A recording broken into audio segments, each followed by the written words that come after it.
el Salmo 119.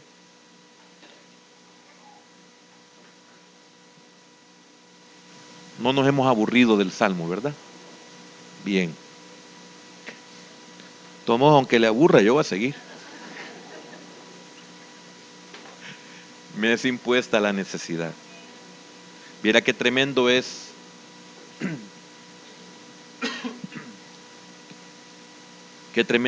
no predicar, no poder predicar lo que uno quiera.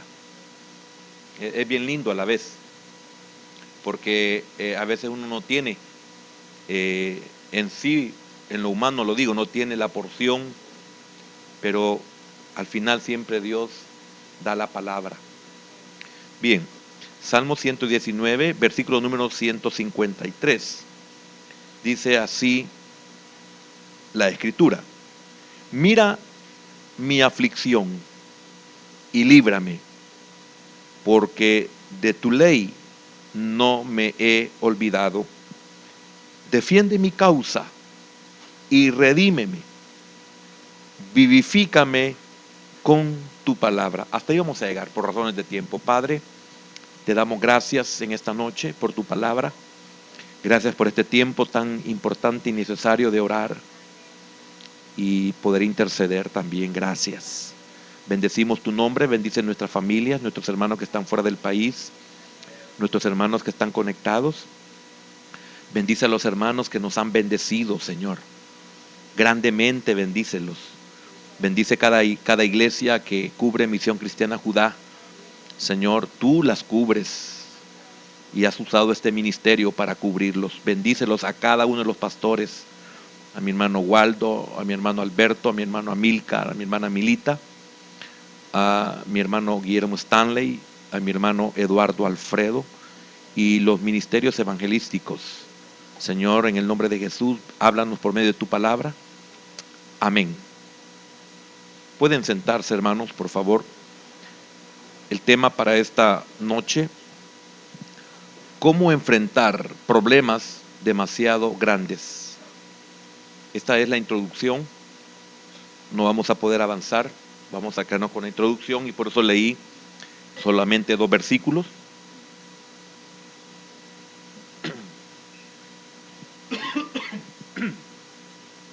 ¿Cómo enfrentar problemas demasiado grandes? Es muy importante saber que la Escritura nos enseña cómo enfrentar nuestros problemas. Quiero comenzar diciendo de que todos enfrentamos problemas a diario. Todos enfrentamos problemas a diario. No hay excepciones. No hay humano que se libre de esto. Es imposible.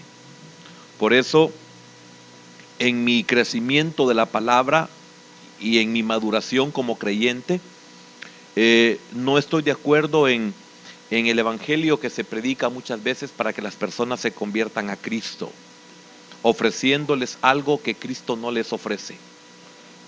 Es una mentira cuando tal vez no lo hacen voluntariamente, tal vez lo hacen por inmadurez, tal vez lo hacen por falta de conocimiento, tal vez lo hacen por mala formación.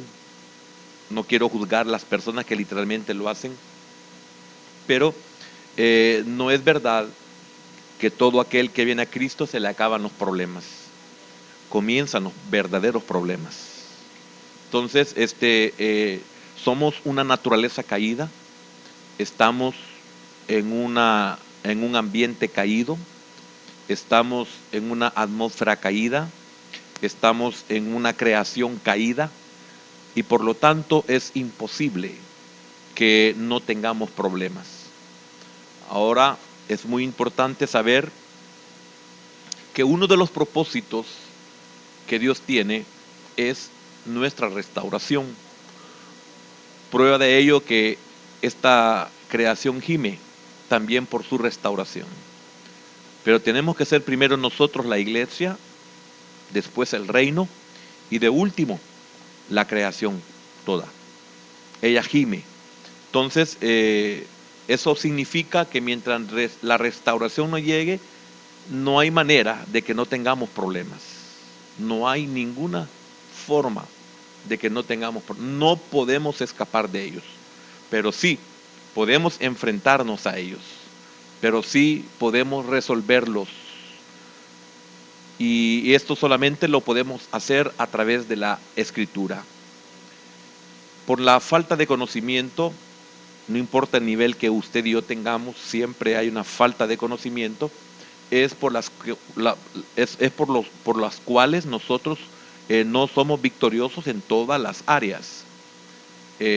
Hemos hablado desde que existe este ministerio, hablamos de las áreas que dominan nuestro ser y especialmente las áreas que no han sido entregadas. Unas no las sabemos, el conocimiento de la palabra nos llevará a conocerlas, otras las conocemos y se nos vuelve casi imposible entregarlas. De esas el Señor se encarga. Entonces, por eso hay propósitos cuando la impotencia humana se ve así. Hay propósitos. Con muchos Dios tiene que tratar donde más nos duele en lo consciente, con otros tiene que tratar aún en el inconsciente. Entonces, es por lo mismo. Enfrentamos situaciones que no podemos resolver. No tenemos la capacidad, aunque seamos creyentes, aunque seamos enseñados, no tenemos la totalidad de la enseñanza en nuestra vida. Usted entre más estudia, más se da cuenta que nada sabe. Esto lo dijo Pablo, lo dijo un filósofo también. Entre más usted escudriña, entre más usted profundiza, entre más usted entiende, pasan dos situaciones. Una, se da cuenta que nada sabe. Y segundo, puede ver su verdadera naturaleza en la medida que usted tiene conocimiento de la palabra y cada vez se siente miserable. Que esto es lo que Pablo llegó a decir en determinado momento en su carta a los romanos: miserable de mí. Eso es el fruto de un conocimiento genuino, de una revelación, y Pablo no tenía la totalidad de la revelación ni tenía el total conocimiento. Aún Pablo quedó falto de conocimiento. Él lo expresa de alguna manera en sus epístolas. No es que lo haya alcanzado ya todo, por si está pensando por qué lo estoy diciendo. No es que lo haya alcanzado ya, ni es que sea perfecto, dice el apóstol Pablo. Entonces, todos enfrentamos problemas a diario. Y créame que el que llega a entender esto es el que se va a preocupar por ir aprendiendo cada vez más del conocimiento de la palabra de Dios. No siempre nos salva, pero en su mayoría el conocimiento nos ayuda a resolver. Y bienaventurado el que ha descubierto esta verdad. Y lo más tremendo es que aún para tener conocimiento tenemos que pagar un alto precio. Y este precio muy alto se paga de muchas maneras. Una de ellas es nuestra lectura diaria, el estudio de la Escritura, el congregarnos. No es nada fácil, peleamos contra horarios, peleamos contra distancias, peleamos contra oposición espiritual y físicas. Es un precio altísimo. Para que usted esté aquí, solo usted sabe los precios que paga, lo que tiene que dejar o abandonar para poderse congregar. También los obstáculos internos que usted puede tener, usted tiene que superarlos, tiene que aprender a superarlos. Usted está también consciente de que tiene que correr y escapar por su propia vida, dejando lo que Dios quiere que deje y yendo hacia el monte que Dios quiere llevarlo. Eso es parte de la vida. Pero, ¿qué hacer cuando uno se enfrenta a esos problemas que realmente son demasiado grandes para resolverlo uno solo? ¿Qué hacer? Mire qué difícil en aquellos problemas que son demasiado grandes y que resulta difícil resolverlos uno solo. Hasta esto se tiene que aprender, que hay problemas que usted no los puede resolver solos. Hay problemas que solo el Señor los puede resolver. Hay problemas que solo la dirección del Señor en su vida los puede resolver. Lamentablemente, por razones de tiempo y más de salud que de tiempo, porque realmente no fue por tiempo, sino que fue por salud. Dirección y meta de la enseñanza del domingo por la noche es muy importante. Lamentablemente no pude compartir los detalles principales, pero realmente hay problemas en nuestra vida que no los podemos resolver nosotros solos. Los tiene que resolver el Señor, unos. El Señor nos puede dirigir para que los resolvamos. Y es por eso que le voy a poner un ejemplo no muy profundo de lo que estoy diciendo, no más sencillo, aunque no tenga que ver directamente, pero es exactamente como cuando el Señor le hablaba en algunas ocasiones a sus siervos. Un ejemplo, Samuel le dice, el Señor, vas a ir a la casa de Isaí y me vas a ungir a uno de sus hijos. Y no le dio el nombre de quién. O sea, yo te diré ahí lo que vas a hacer cuando llegues. Yo te voy a decir quién es y qué es lo que vas a hacer con él. Yo te voy a decir cómo lo vas a ungir. Y así encontramos muchos casos donde el Señor envía sin decir qué hacer. Yo te voy a decir cómo vas a hacerlo. Yo sé cómo vas a resolverlo. Entonces, hay problemas que necesitamos ser dirigidos por Dios. Y tenemos que estar conscientes de que necesitamos ser dirigidos por Dios. A veces las personas me preguntan, hermano, ¿y cómo saber que Dios me va a dirigir a resolver? No lo sé. Solo Él sabe cómo lo hace. No sé qué va a poner en determinado momento en su corazón. No sé qué va a hacer con sus pensamientos. No sé qué va a hacer con la persona en la cual usted tiene que resolver o tratar. No sé a dónde Dios lo va a llevar. No sé qué puerta le va a abrir. Yo no tengo la solución. Es igual como cuando al Señor le preguntaron el tiempo. El tiempo solo mi Padre lo sabe, dijo. Y Él no mintió cuando dijo eso. Entonces, es bien importante que usted pueda comprender esto. David nos deja, mire, es increíble la enseñanza que David nos deja. Él aprendió cómo enfrentar los problemas demasiado grandes. ¿Cómo se manejará usted si tuviera un problema, un caso de ley en su contra? ¿Cómo usted lo podría manejar? Definitivamente usted no es abogado, por lo tanto usted no puede resolverlo. Ahí hay un ejemplo. Hay casos de problemas que usted no los puede resolver. No tiene la investidura para resolver ciertos problemas. Entonces tiene que buscar una ayuda. Imagínese en los problemas en los cuales necesitamos buscar al Señor. Significa que en un problema legal, si yo no busco a un abogado, lo más seguro es que yo voy a salir perdiendo.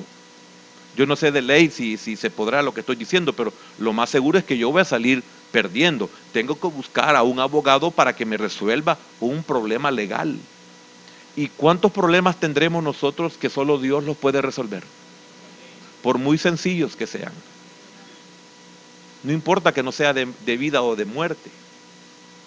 ¿Cuántos problemas solo Dios nos los puede resolver? Así como cuántos problemas solo un abogado nos los puede resolver. La mayoría de las personas, la mayoría de las personas buscaría en caso legal a un abogado competente. Si es competente le va a ayudar. Si es incompetente, solo le va a causar más problemas, mayor tiempo, etcétera.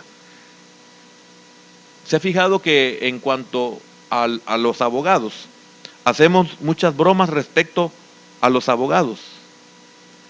Pero nadie puede negar que cuando uno realmente necesita un abogado, lo buscamos porque realmente lo necesitamos. Y usted sabe cómo se habla mal de los abogados, ¿verdad? Pero solo ellos nos pueden resolver los problemas legales. Entonces deberíamos de tener cuidado en hacerle tantas bromas a los abogados. Igual pasa con los médicos, ¿verdad? Hablamos tan mal de los médicos, pero solamente ellos muchas veces pueden resolver nuestro problema de salud. Y en ellos casi siempre son de vida o muerte en el caso de los médicos. Amén. Hay una frase, ni los abogados dijeron amén. Hay una frase, hay una frase en esta 20ª estrofa, estamos estudiando la 20ª estrofa, que llama la atención y está en el versículo 154. Dice, defiende mi causa. Mire qué tremendo. Defiende mi causa. ¿Por qué le dice usted a un abogado, defienda mi causa? Defienda mi problema. Defiéndame de lo que me acusan. Y no sé qué otras palabras pueden usarse para poder decirle a un abogado, defiende mi causa, como David se lo dijo al Señor. Cuando David le dice eso al Señor, significa que él no podía defenderse. ¿Y en cuántas situaciones nosotros no nos podemos defender?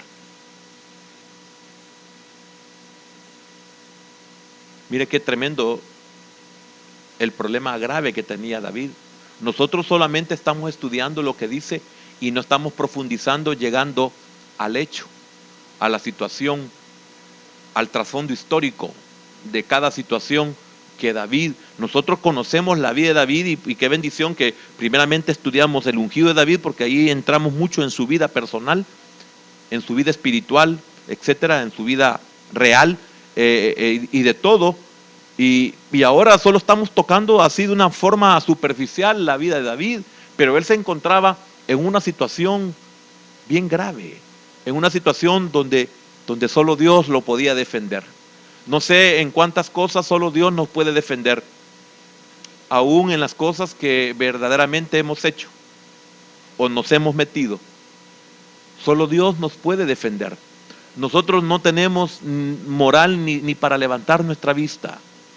No tenemos moral ni para abrir nuestra boca.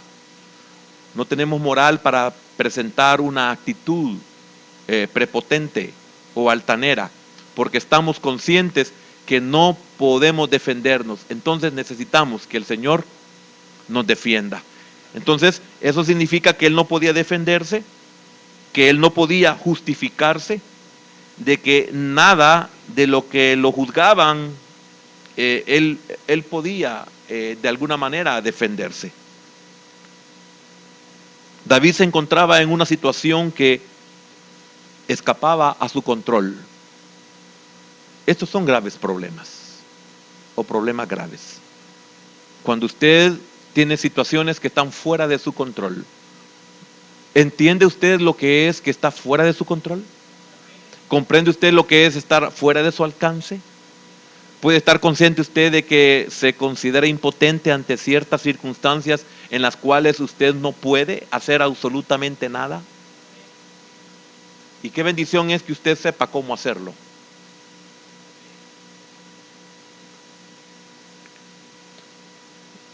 Es como el que se encuentra en un pozo. Lo han metido o se ha ido en un pozo. Yo no sé si usted sabe que normalmente el que se va en un pozo no puede salir. Y David en sus salmos menciona que lo sacó del pozo de la desesperación. En esa desesperación no hay ayuda humana.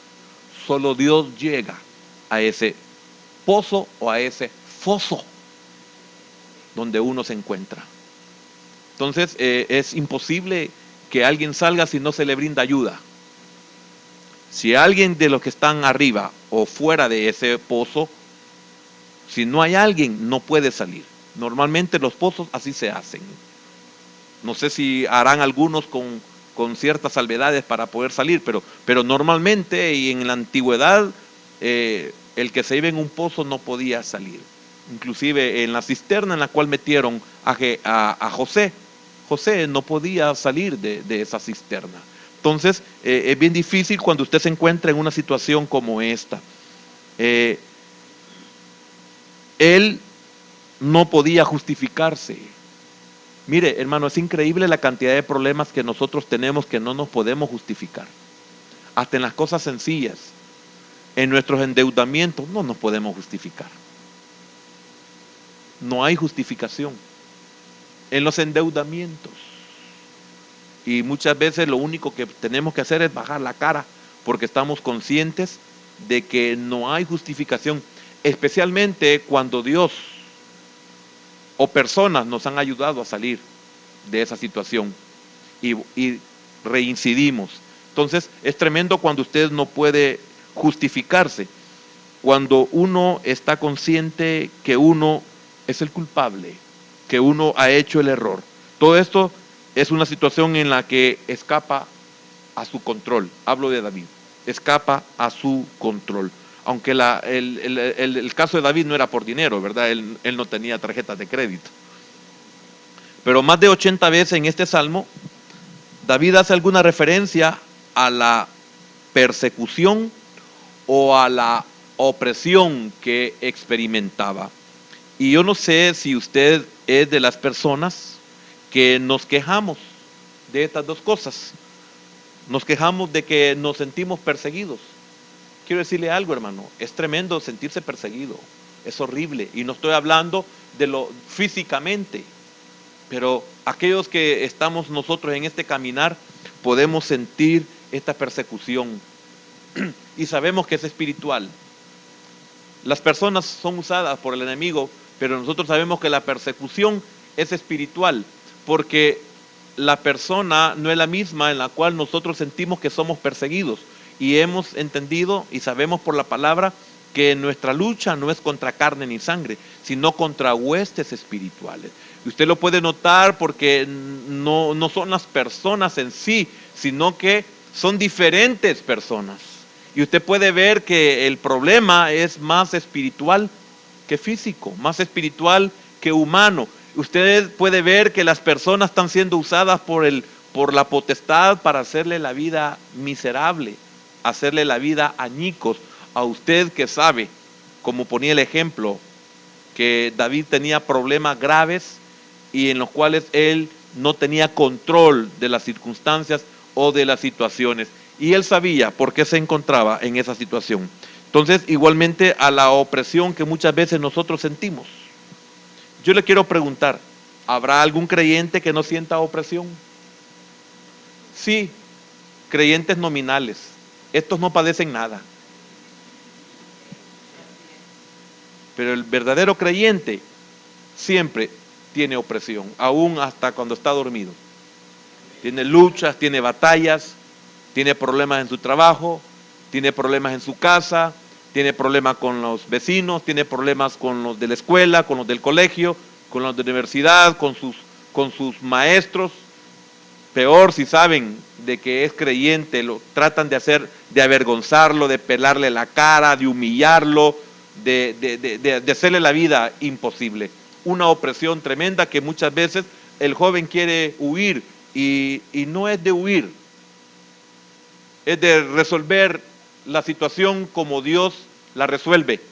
Es decirle al Señor, como estudiamos el domingo, orar al Señor y presentar nuestra causa a Él y pedirle ayuda y misericordia, no para que destruya a nuestros opresores, sino para que nos libre de la situación en la cual nosotros estamos viviendo. Muchos queremos dejar el trabajo, muchos queremos dejar los estudios, muchos inclusive queremos dejar la iglesia, pero hemos perdido la visión. Aún en la iglesia no tenemos que salir huyendo.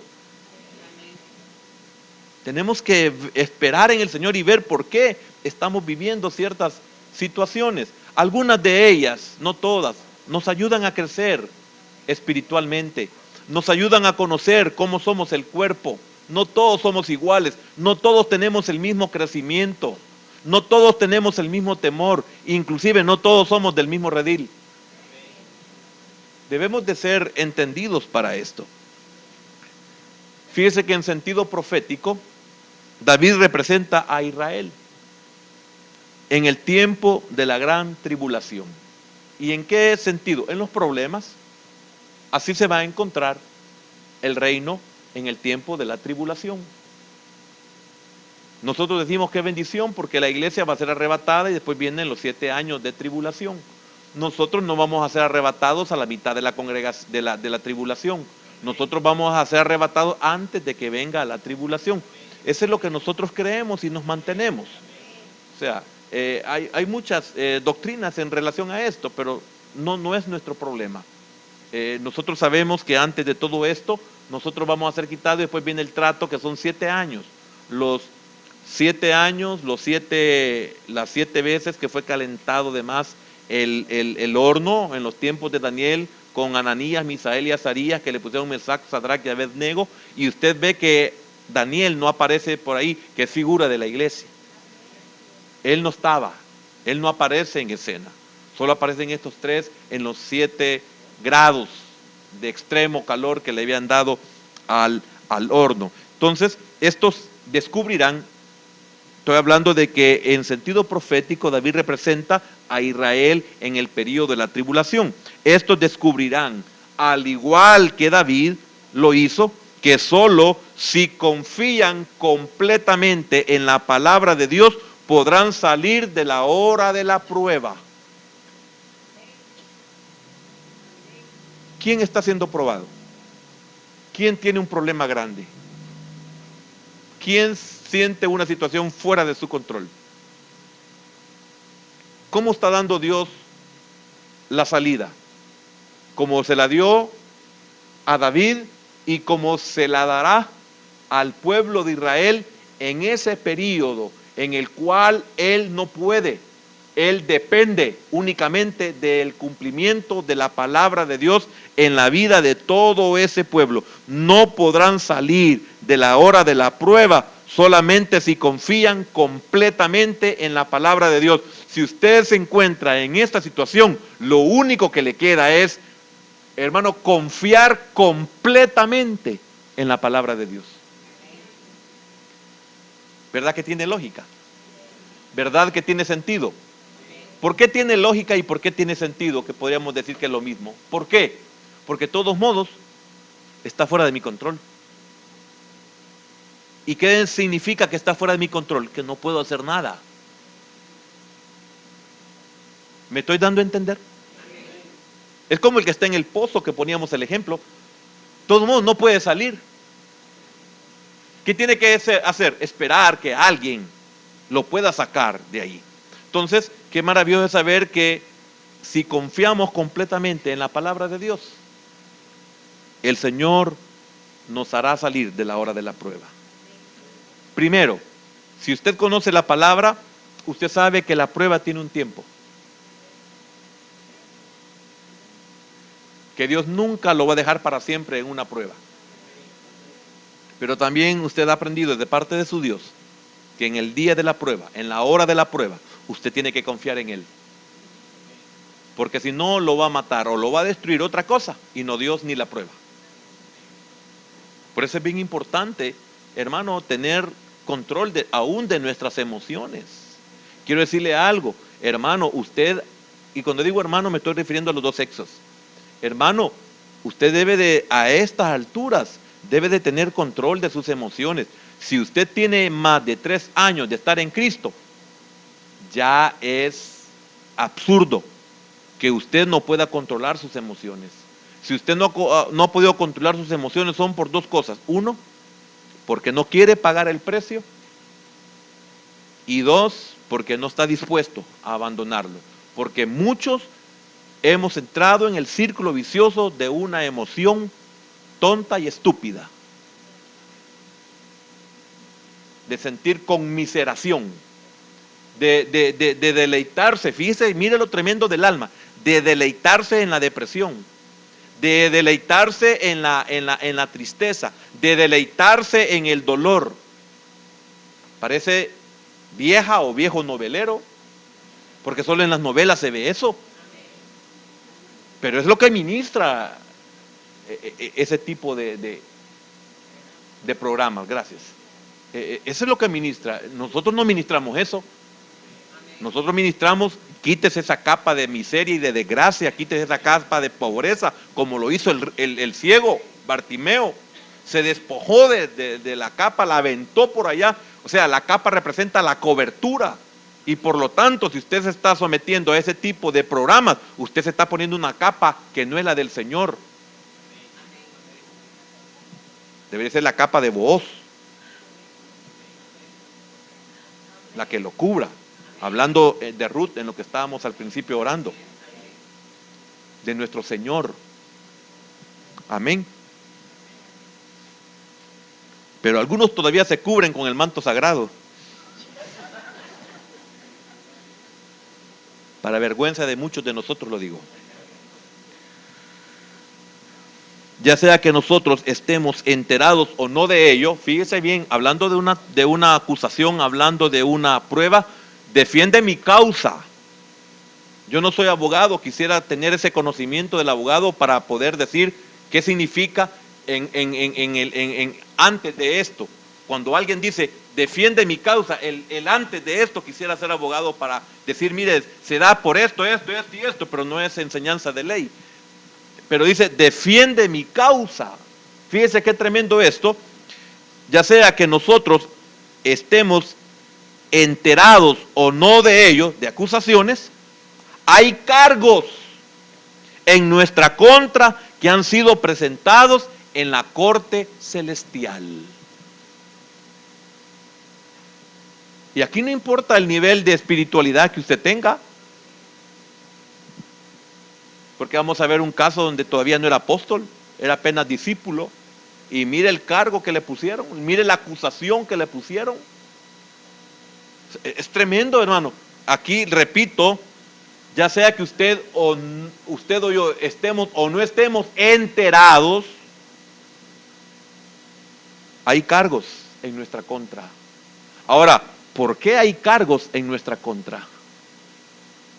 Y los cargos en nuestra contra no son por nuestra fidelidad, sino por nuestra infidelidad. Ahora, si hay cargos en nuestra contra, es porque hemos hecho cosas que no son correctas, no son debidas, no son permitidas. Y quiero decirle algo, que acaso no fallamos en tantas cosas.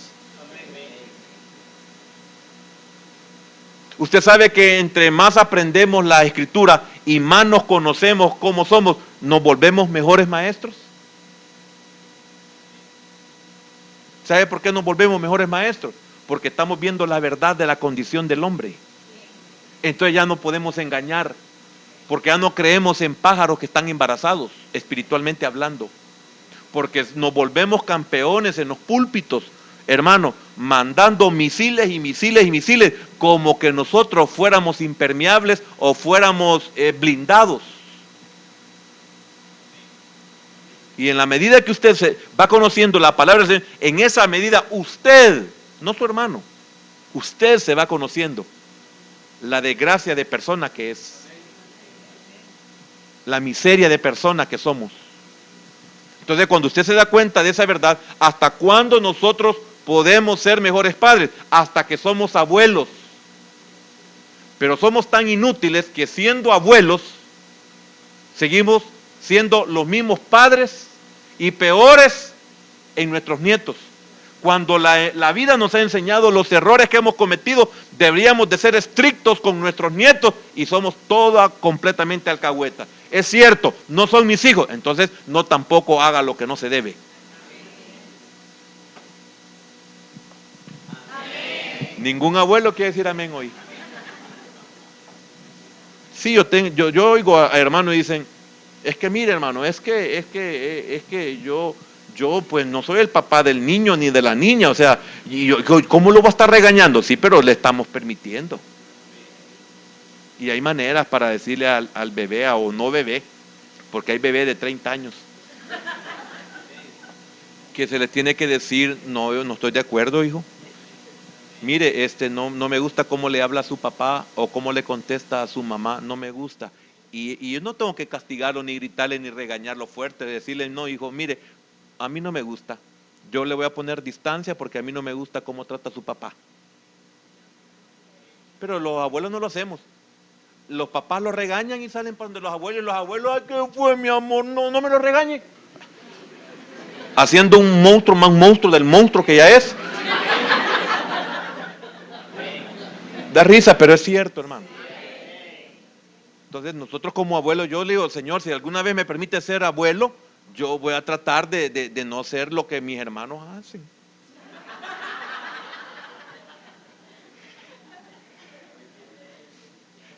Ya no va a querer venir el sábado. No vamos a hablar de eso, no se preocupe. Es porque hoy salió aquí,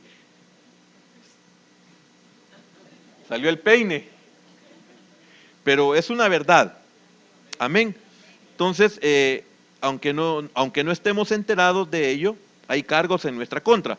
En Job capítulo 1, vamos a ver el versículo 9, del 9 al 11, dice así. Después vamos a ver Zacarías 3:1. Dice, respondiendo Satanás a Jehová dijo, fíjese bien, respondiendo Satanás a Jehová dijo, ¿acaso teme Job a Dios de balde? ¿No le ha cercado alrededor a él y a su casa y a todo lo que tiene? Al trabajo de sus manos has dado bendición. Por tanto, sus bienes han aumentado sobre la tierra. Hasta ahí todo está bien. Qué bendición, ¿verdad? Pero mire lo que sigue. Pero extiende, aquí viene la acusación. Pero aquí viene el cargo. Pero extiende ahora tu mano y toca todo lo que tiene y verás. No lo hace porque tú lo tienes bien, pero si tú medio le quitas lo que le has dado y verás que no es tan fiel. Esa es una acusación. Es infiel, es una acusación. No será el mismo, esa es una acusación. ¿De qué estaban acusando a David? Si volvemos al contexto, ¿de qué estaban acusando a David en el cual él no podía refutar, no podía defenderse? Que tiene que decirle al Señor, Señor, defiende mi causa. Y cuando yo le digo al Señor, defiende mi causa, inocente o culpable, es la misma petición. Señor, defiende mi causa. Si no lo hice, no hay cómo defenderme. Pero si lo hice, tampoco tengo cómo defenderme. Pero extiende ahora tu mano y toca todo lo que tiene y verás si no blasfema contra ti. Mira, esa es una acusación seria. En tu misma presencia, oiga, en tu misma presencia. Habían cargos. Y si lo hubo en Job, ¿cómo no lo va a haber contra nosotros? Que ninguno llega, pero ni a la J. Hablo del nombre. Y si lo pasamos a lo otro, ni la tilde. No somos ni tilde.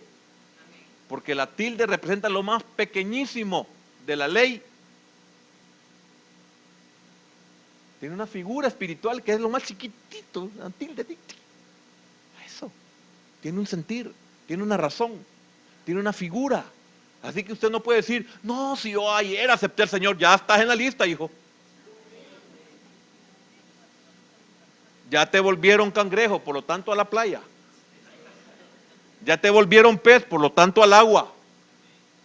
Ya te volvieron creyente, ahí estás acusado ya. Mira, ayer te prometió, ve. Y un día ni ha terminado porque ni 24 horas han pasado y mira lo que está diciendo ya, mira cómo está planeando, ya se le olvidó que te aceptó. Qué terrible, ¿verdad? Pero es mejor ir al cielo así que ir al infierno y todo bien confiado, diciendo, no, si el infierno no existe. Así pensaba yo. Claro, porque tenía temor de ir ahí. Amén. Zacarías 3:1. Zacarías 3:1. Me mostró al sumo sacerdote Josué, el cual estaba delante del ángel de Jehová. Y mire lo que sigue. Y Satanás estaba a su mano derecha. ¿Para qué? Oiga, para acusarle. Oiga, ¿y quién era él? El sumo sacerdote.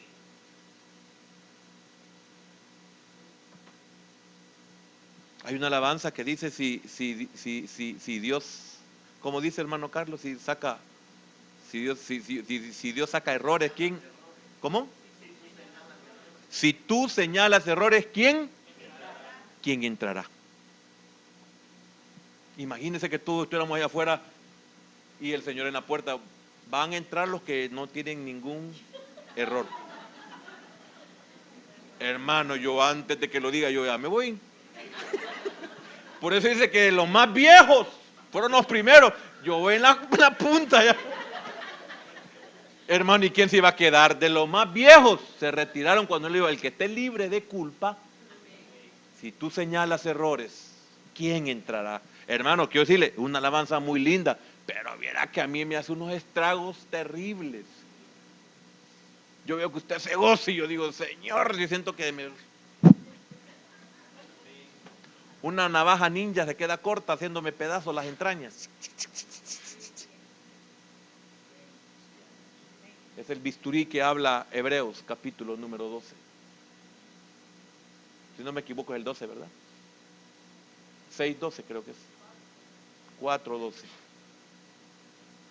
Vive y eficaz y más cortante que toda espada de 2 filos, que penetra hasta partir el alma, discierne los pensamientos y la intención del corazón. Y mire, ya no sigamos con eso. Hermano, qué lindo es ser creyente. Yo jamás me había sentido miserable. Qué lindo es ser creyente.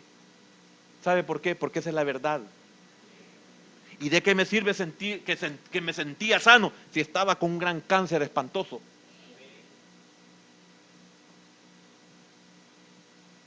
¿Comprende eso? Bueno, vayamos a Lucas, capítulo 22.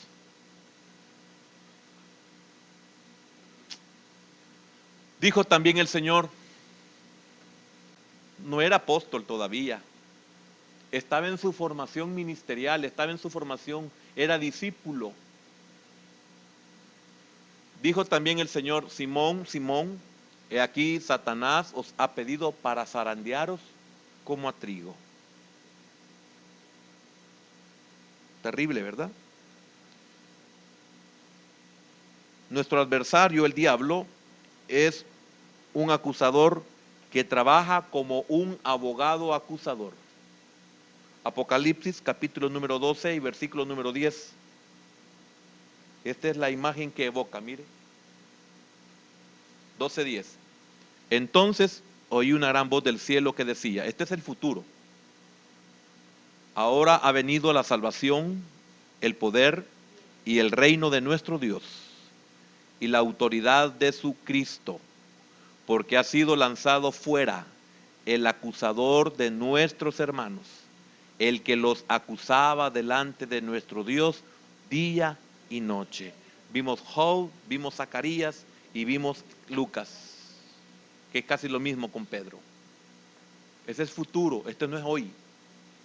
Es el evento escatológico futuro, después de la gran tribulación y todos los acontecimientos de Og y Magog y todo lo que pasa al final después del milenio. Pero hoy tenemos uno que nos acusa. Por eso hoy tenemos que conocer la palabra de Dios para poderle pedir al Señor lo que David le pidió. Defiende mi causa.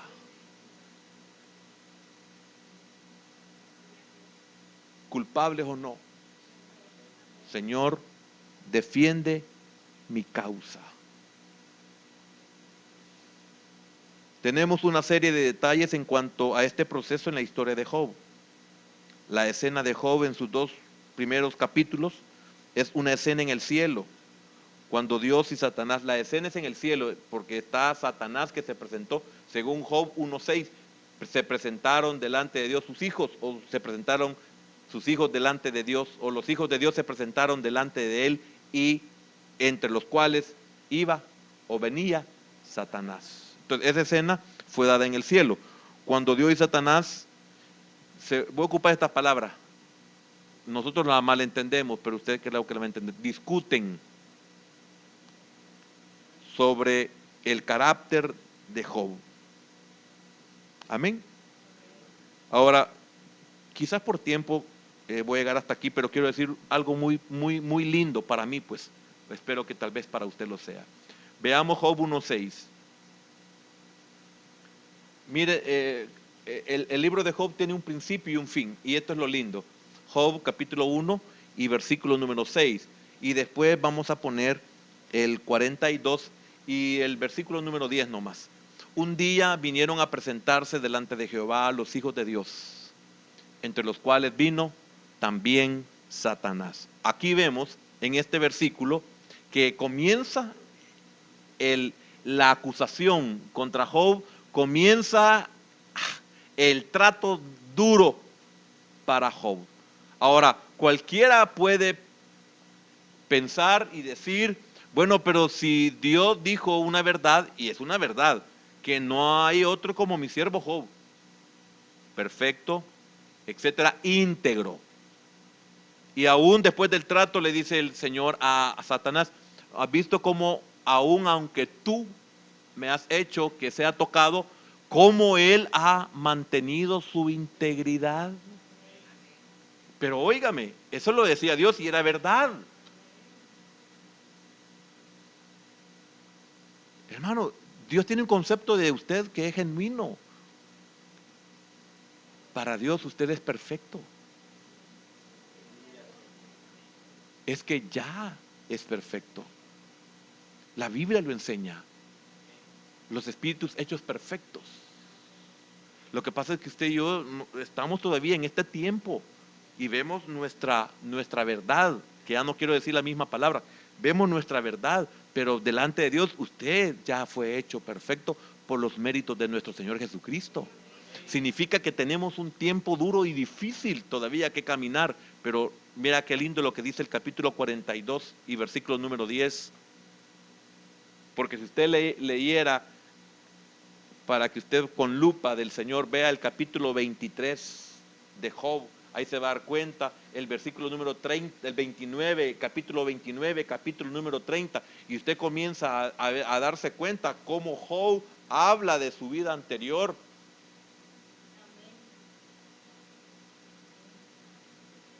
Significa que en todo eso Satanás encontró vanidad, quizás soberbia, quizás orgullo, porque imagínese, dice que se lavaba sus pies con leche de cabra.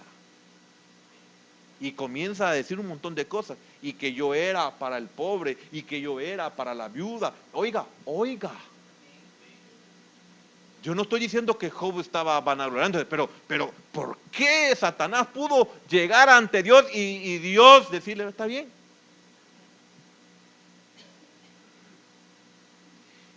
Mire el capítulo 42, versículo 10, y quitó Jehová la aflicción de Job, cuando él hubo orado por sus amigos, y aumentó al doble todas las cosas que habían sido de Job. ¿Qué le quiero decir con esto? Que lo que Dios permite no es para destruirlo. Usted y yo lo que tenemos que hacer es que no tenemos control. No podemos hacer absolutamente nada. Nos consideramos impotentes. No podemos ni siquiera defendernos. Entonces, confíe en la palabra de Dios, que es lo único que nos puede ayudar en un momento en el cual nos encontramos impotentes para poder resolver o para poder salir de una situación. Al final Dios bendijo en gran manera a Job. Y al final, ¿qué es lo mejor de nuestra vida? Porque es mejor el final del negocio que su principio. Y lo mejor, dice Pedro, está por venir. Amén.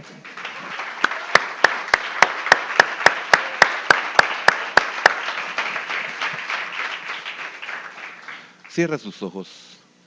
No sé si usted tiene una causa que presentar delante de su Dios para que lo defienda. Pues Él es propicio.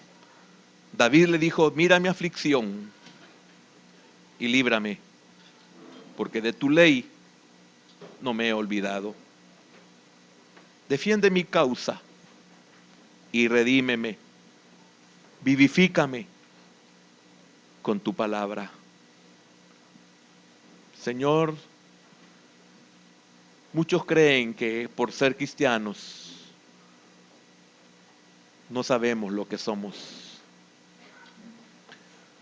Muchos creen que porque somos cristianos no tenemos conflictos. Supieran que tenemos el más grande acusador. A ellos no los acusa.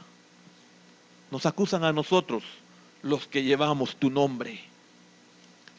Nos acusa a nosotros, los que llevamos tu sello. Y qué bendición, sellados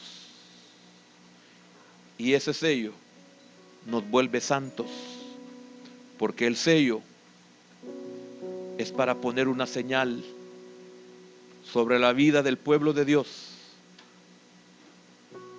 que no puede ser tocado si Dios no lo permite. Y si Dios permite que seas tocado, es porque un día también aparecerá tu capítulo 42:10 de tu vida, donde Dios te va a dar todo lo que es tuyo, porque Él defendió tu causa, porque Él no te dejará avergonzado. Dios sabe que luchas y batallas. En eso nos caracterizamos los que enseñamos su palabra.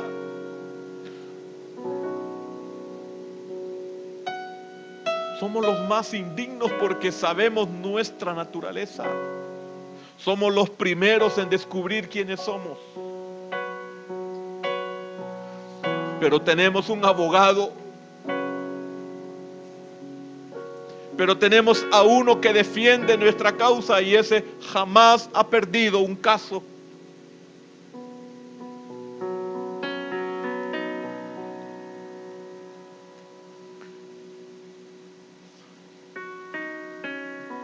Por eso David podía decir, y lo dijo en uno de sus salmos: Jehová cumplirá su propósito en mí. Tu misericordia, oh Jehová, es para siempre. No desampares la obra de tus manos. David no se escogió a sí mismo, Dios lo escogió. David no comenzó a hacer su propia obra en su alma, no podía. Fue Dios quien la inició. Por eso dice Pablo: de esto estoy persuadido, oh Filipenses, que el que comenzó la obra en vosotros la perfeccionará. Confía en su palabra, no importa lo que pase a tu alrededor o en tu interior.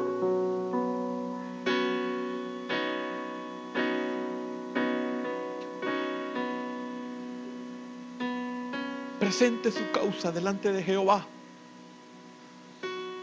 Presente su causa delante de el Señor Jesús. Y dígale, como le dijo David: defiende mi causa. Y deje, así como Israel dejará en la tribulación, que Dios los defienda. Y nosotros que tenemos la revelación, sabemos que Dios resolvió todo. Nosotros tenemos el final. Nos ha sido revelado el final. Eso significa que deberíamos de estar tranquilos, porque estamos asegurados. Usted tiene el sello de Dios, como Job tenía el sello de Dios, como Josué, el sumo sacerdote, tenía el sello de Dios, como Pedro. Mire, Pedro mostrando su bajeza, pero tenía el sello de Dios. ¿Y qué pasa con el sello de Dios? Bueno, pasa algo muy lindo, y es que él podía enfrentar problemas demasiado grandes, y la respuesta de su Señor es: yo rogaré por ti,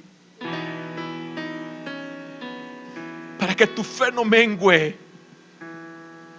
Y una vez vuelto, confirma a tus hermanos, confirma que no te hundiste, confirma que se cumplió mi palabra en ti.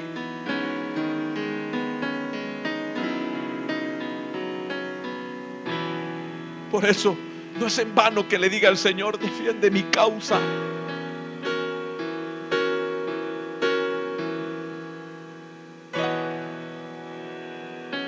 Gracias, Padre, por tu palabra.